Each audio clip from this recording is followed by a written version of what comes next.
Wow. I just wasted 2 hours of my time on this match. Bournemouth 0, Chelsea 0. It's your boy the sports conversation. Let's quickly get into the match review. Um, yeah, I feel I need to get paid for that. I need to get paid for watching this game. I'm actually pissed. Okay, cool. Let's get into lineups first.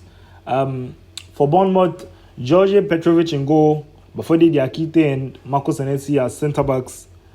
Truffert and Smith as fullbacks, Alex Scott and Marcus Tavernier and the double pivot, Semenyo Clivet, Alex Jimenez and Evan Nelson up top.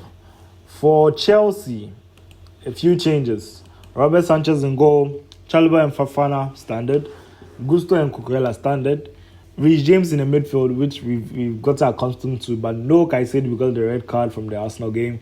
Enzo playing the double pivot, Garnacho, Palmer coming in the side after his long injury, and Pedro Neto off the right, and Liam Delap up top. Let's get into the game. So we start the game off. But Bournemouth, I'll say this straight up. Bournemouth in the first half, basically, they were pushing Nancy. They did literally everything in the first half. They are unlucky to get out of that first half without a goal. But from the start, it was evident Bournemouth were the better team in the first half. And in the first 3 minutes, Alex Scott lobs a ball to Evan Nelson. Evan Nelson tries to strike it. The ball bubbles and gets to Semenyo, and it gets to Semenyo, and Semenyo puts it into the back of the net, top bins, making them 1-0. But again, VAR check said Evan Nelson was offside. So unfortunately, it was called an offside. But this didn't deter Bournemouth. Literally throughout the half, they were stinging Chelsea here and there, But Chelsea were just going on counters. The only chance that they had in the first half was Pedro Neto dinking off the right hand side, dinking across in the path of an inverting Cucurella, and Cucurella hits it barely over the crossbar. But I think that was the only chance of the first half. But it was all Bournemouth.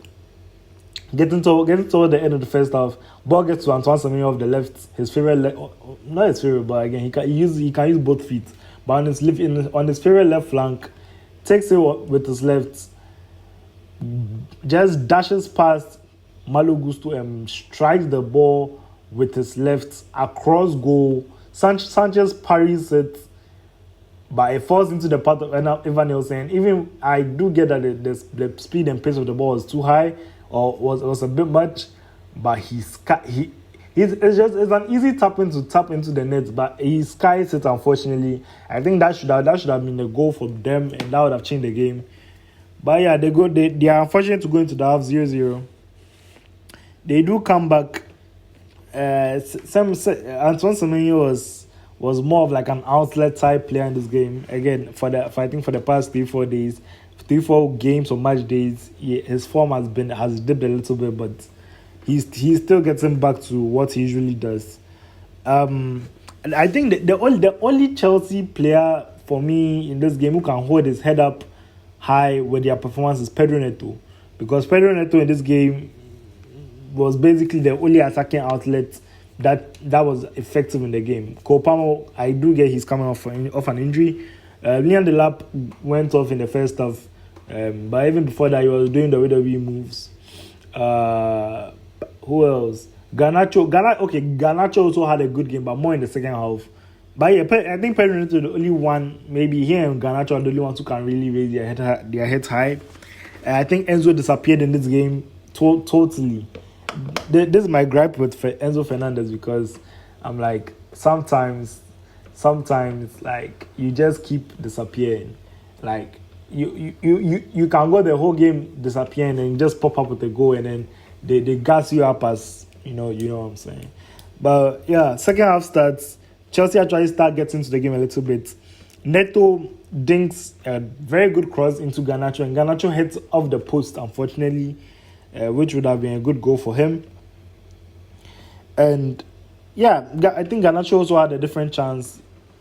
He was around the edge of the box, and then a swerving shot unfortunately went a little bit wide and dipped a little bit wide, getting closer to goal.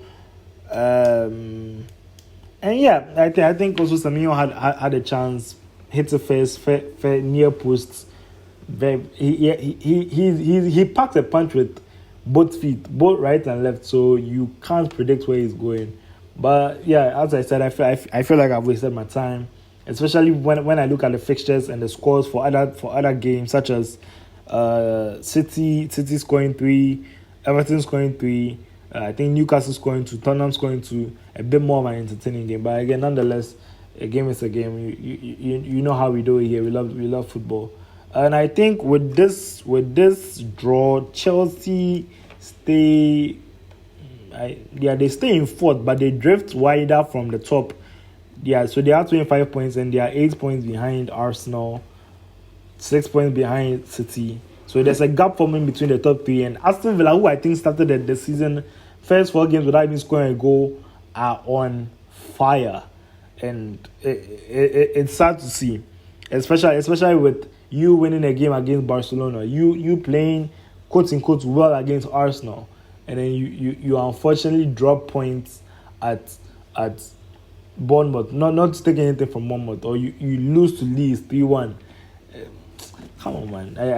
Maresca needs to do better.